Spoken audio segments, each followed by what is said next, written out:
Over here is the list of polyatomic ions that I typically have students memorize for the face-to-face courses. Apart from just knowing it and being able to recall it very quickly, there are other reasons to memorize it beyond the test. So eventually we're going to get to writing double displacement reactions, and knowledge and familiarity with the different ions is pretty important in that section as well. So it comes down to future success. At some point in your life, you had to probably memorize your multiplication tables.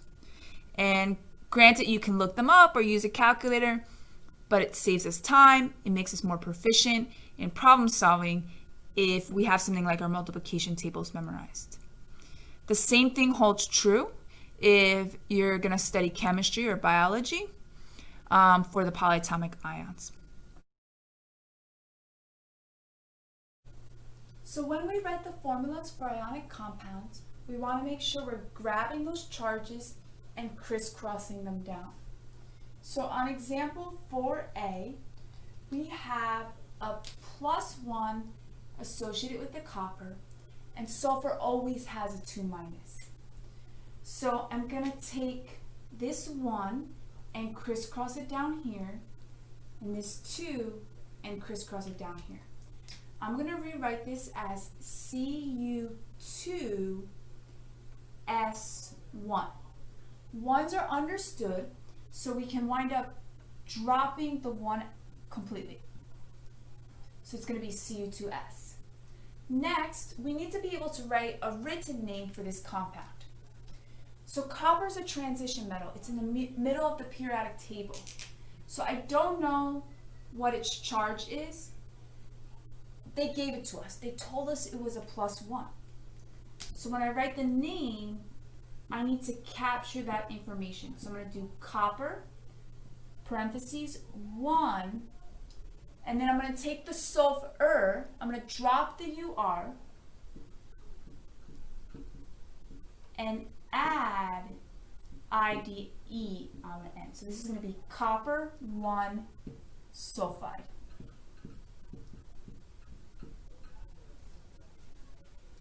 Example B, if we compare and contrast, really shows us why we need the Roman numerals with our transition metals. So here we have a +2. So if I go ahead and name this, it's going to be copper 2 sulfide. When I crisscross, I have a 2 and a 2. So I'm going to wind up writing this as Cu2S2. You always want to write your ionic compounds as empirical formulas. We want to reduce it down if we can.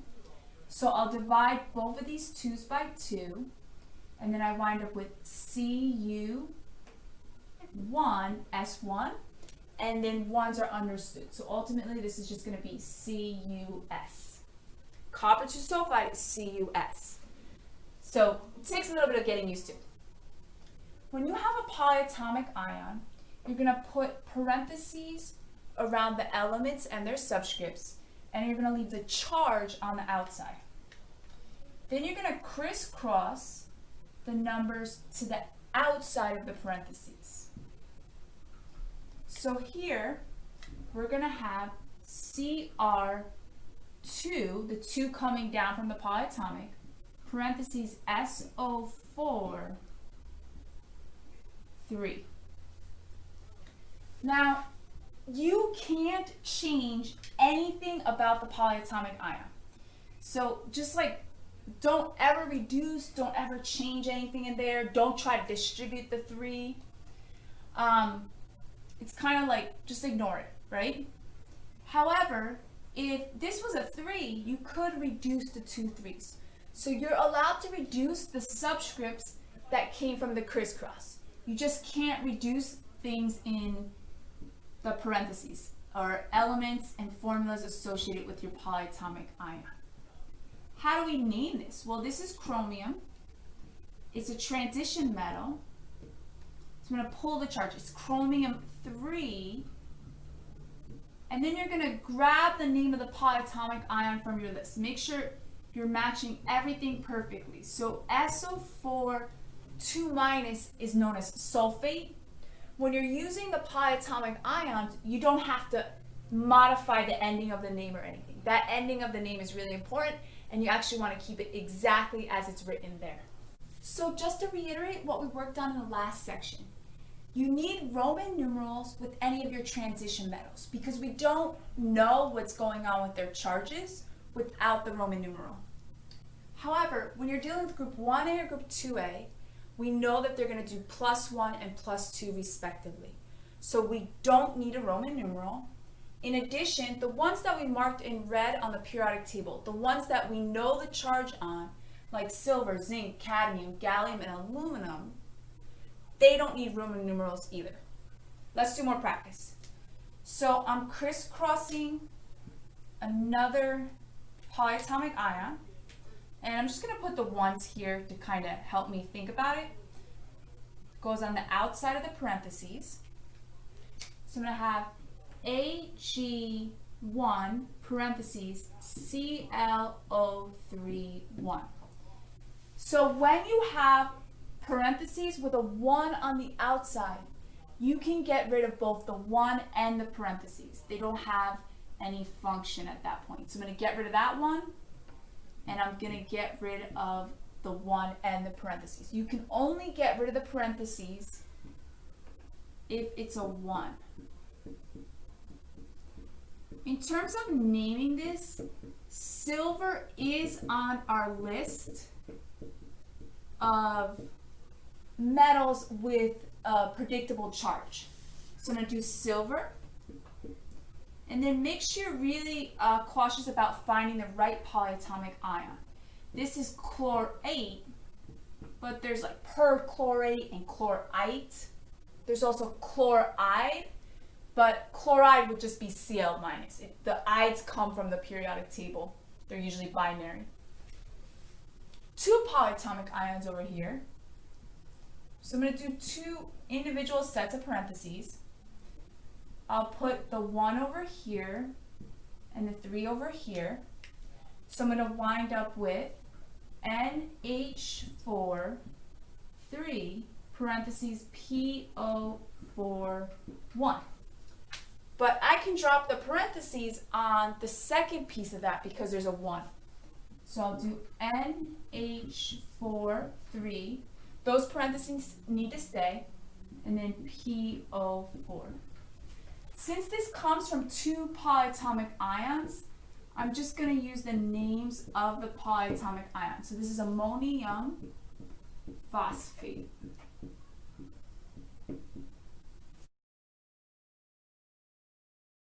So for E, I'm going to take the 2 from the tin, crisscross it down, and then the 2 from the oxygen and crisscross that down. One thing you're going to notice, if you have the same charges on both your anion and your cation, then they're going to come together in a 1-to-1 ratio. So +1 - 1, 1-to-1 ratio. +2 - 2, also a 1-to-1 ratio. But we'll go through it just in case. So we're going to do SN2O2. This can be reduced. So we wind up with SN1O1, which eventually will just be written as SNO.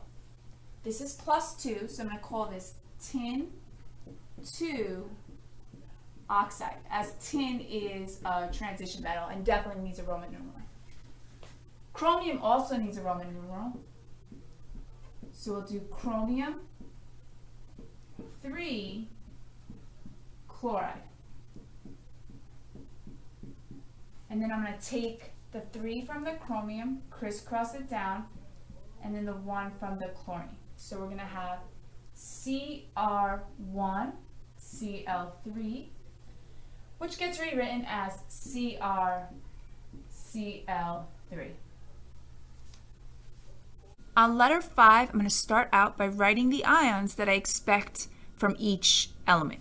So silver does a +1, and chlorine does a -1. So I'm going to crisscross those.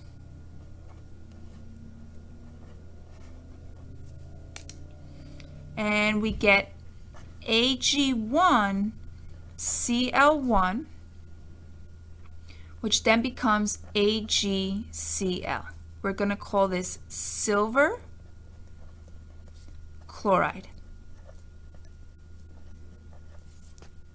Sodium and sulfur.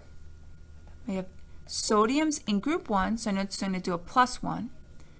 Sulfur's in group 6, it does a -2.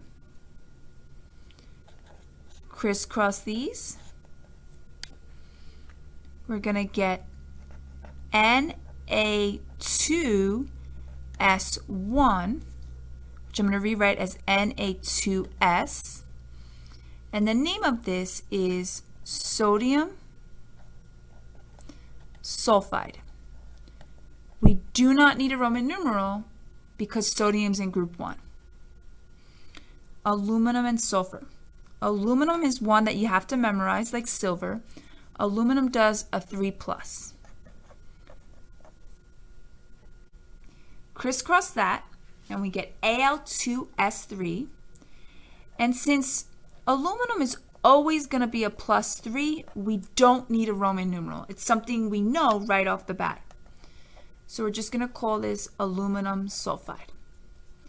Potassium is a +1 in group 1. Chlorine's a -1. And they're going to combine in a 1-to-1 ratio, so KCl. And we're going to call this potassium chloride. No Roman numeral, because potassium's in group 1. So for this question, we're going to practice breaking down ionic compounds into their individual ions. This is important for many different reasons. One, the list of polyatomic ions that I gave you is relatively short. There's a lot of polyatomic ions out there. And so even though you may not have a particular polyatomic ion memorized, or maybe you just forgot one on the list, you still want to be able to break things apart and accurately predict their charges. The second reason is that we're going to get to writing and predicting the products of double displacement reactions. And in order to successfully do that, we need to break down our reactants into their ions. So there's two reasons. Let's practice, see some different scenarios. So letter A, I see barium, which is a metal, so I'm going to break that off. And I happen to know that the charge on barium is 2+ because it's in group 2. Over here, I'm like, what's going on with that? Should I break it into 2 pieces? Should I keep it as 1 piece? So if I break it into 2 pieces, if I do Mn and maybe O4, I create a problem because oxygen doesn't like to be directly bonded to other oxygen atoms. Once in a while it does bond to other oxygen atoms, but we get really unstable compounds. The main exception is diatomic oxygen gas, but as a rule of thumb, don't have oxygen connected to oxygen. And that's the only way to do O4, right? You'd have to have all those oxygens connected. So then I started thinking about phosphate, and eventually you'll have this knowledge as well. Phosphate is one of our listed polyatomic ions. It has a very similar formula, right? It's PO4 and this is MnO4.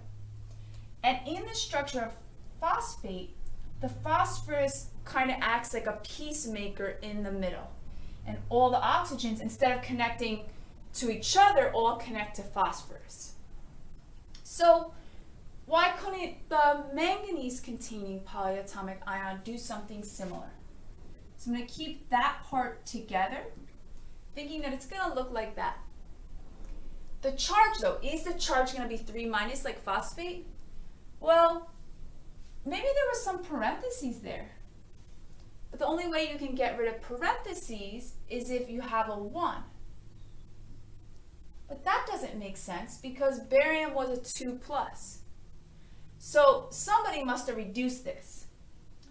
And if you have a 2 plus on your metal, the only way it's going to reduce down to a 1-to-1 ratio is if you have a 2 minus over here, because they're going to balance each other out, right?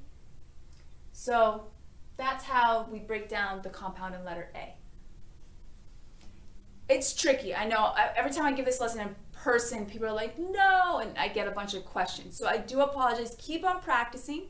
I introduced it early on in the course, and we can use it to predict Roman numerals, as we're going to do in letter B, and then you're going to see it again. So eventually you'll get the hang of it. Keep on practicing. On this next one, we do have parentheses around all the nonmetals. However, as a general rule of thumb, if you can, keep all the nonmetal elements together when you break it down. So I'm going to break off cerium. That's one of our inner transition metals, and I don't know the charge on it. This is sulfate, SO4, and we can look up the charges, 2 minus, or we need to know that. So, this 2 potentially came from there. Let me throw it back up there and see what happens. So, my first guess would be that cerium had a +2 charge. We can redo the crisscross and verify our guess. So I'm going to do parentheses, and then I'm bring down the charges.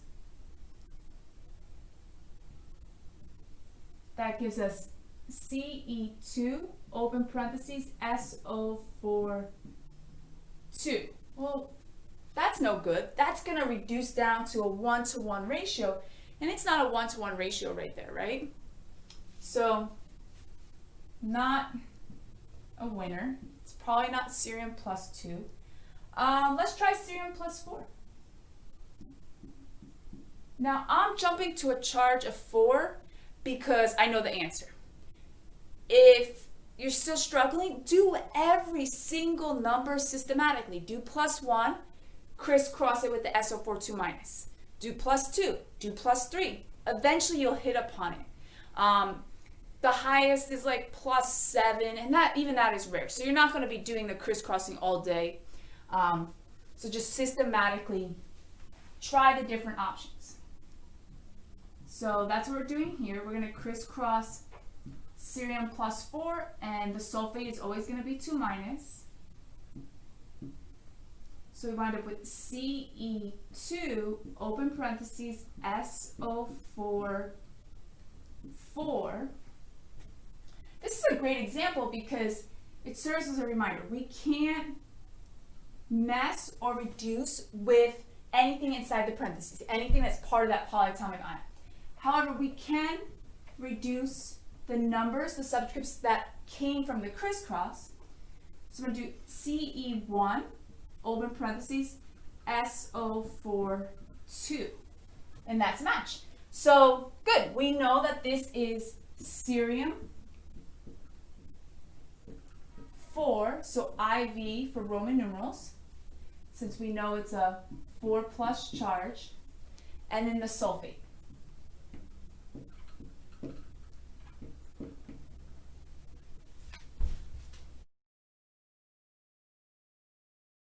Let's keep on practicing.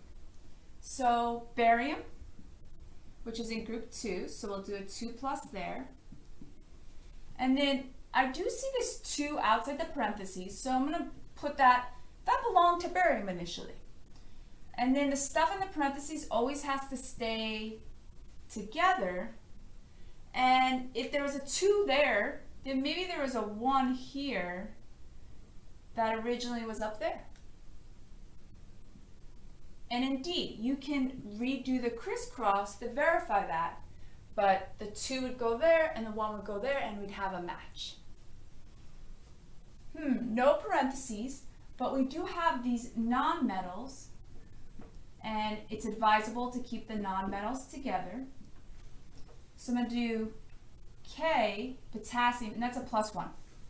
And then, just as a reminder, the 4 doesn't belong to potassium. The 4 came from a crisscross. So I'm not writing the 4 there. Maybe I'll even give it back to the ion that it came from, just like I did in the previous problem. So we have P2O7, and I'm going to do a 4 minus right there. And if we redo the crisscross, we definitely get a match. Over here, I'm going to split this into K plus, and then I'm going to keep all my nonmetals together. So I'm going to keep the sulfur, the carbon, and the nitrogen together. And it's in a 1-to-1 ratio. That's why we don't see parentheses, and that's why we don't see the ones. So because it's a 1-to-1 ratio, we know the charges need to match. So that's going to be a -1 on the thiocyanate ion. So the table on number 7 is great practice. It's a classic test question. Right now, as we're going through this, I'd recommend having your periodic table handy, as well as the list of the polyatomic ions on page 3. The other thing to note about this table, just because we haven't gotten to covalent compounds yet, is that this table deals with only ionic compounds. So if you do get a table on a test, the first thing you want to do is decide if each of the compounds is ionic or covalent. But I'll tell you right off the bat, this table only has ionic compounds, so we can skip that first step. In the first line, we have potassium bromide. So I know potassium's a metal. I also know, I can look up, that it's in group 1. So our group 1 metals are going to do a +1 charge. And bromide, well, someone changed the ending there already. Originally, it was bromine. So we're going to do Br minus. I'm going to do the -1 because bromine's in group 7. So now I'm going to crisscross. We have a +1 and a -1. So since they both have the same charge, they're going to combine in a 1-to-1 ratio. So our formula will be KBr. Next line, we're given the formula and we're asked to come up with the cation, the anion, and the name. So strontium, look on the periodic table, find it. It's in group 2A. So right off the bat, since it's in group 2A, we know it's going to be a 2+. Chlorine, Cl-, and then we kind of check, okay, that crisscross makes sense because the 2 would go down there, and then a 1 would go down there, and so we can kind of justify it and check our work. In terms of naming this compound, we're going to put the name of the metal, so strontium. We don't need a Roman numeral because strontium is in group 2, and we know what the charge is. And then we're going to do chlorine, but we're going to get rid of the ene part and turn it to chloride. One more. Here we have iron 3+. And that's important because if we look at our periodic table, iron's in the middle. Iron is a transition metal, and we don't know what the charge is. So our name will definitely need a Roman numeral. And the Roman numeral is always the charge on the metal before the crisscross. This is a more challenging problem. We're going to have to look up and find this polyatomic ion on our list. And so this is nitrite. The endings are really important, right? We want to be able to distinguish between nitride, nitrite, nitrate. And the last thing is the crisscross. So since this is a polyatomic ion, maybe I'll write it down here, we're going to need parentheses. So I'm going to put a big set of parentheses around the NO2, and then the -1 goes on the outside. So the 3 goes here, and the 1 goes down there. I'm going to not write down the 1 in my final answer. 1 is understood. So we're going to have Fe. I need to keep the parentheses because there's a 3 on the outside of the parentheses. Then we got NO2, 3. So I'm almost done with the table here. when I did tin, I was able to figure out that it had a Roman numeral 4 or charge of 4 by undoing the crisscross. So if I put the 4 up here, and then I know for sure that bromine acquires a -1 charge. So I was able to redo the crisscross and kind of check my work. And that one worked out pretty easily. Definitely need a Roman numeral with cobalt, but I'll just grab that from the charge. For lithium nitride, when you have "-ide" endings, typically, not always, but you're typically talking about binary compounds. So compounds that are composed of elements from the periodic table, one thing from the left and one thing from the right, versus our more complicated polyatomic ions will have "-ates" and "-ites" as their endings. So the "-ide" is typically going to be something from the left with something from the right. I love this last one, Cu2CO3. It's definitely one of the harder ones on this table. So I broke the compound into copper and CO3. Kind of kept the metal and then all the non-metals together. You need to know the charge here in order to figure out the charge on copper, because copper is a transition metal. So I'm going to just guess. What if copper was +1? So write them both down and then take a minute and do your crisscross. See if it makes sense. So I'll bring my 2 down here and my 1 down here. And I get Cu2, CO3, and I can drop the parentheses. Oh, and that's awesome because I already have a match. If that didn't work out, then I would have tried copper +2, and I would have just kept on trying higher and higher charges. They don't go that high until the crisscross worked out on one of them. So it happens to be copper +1.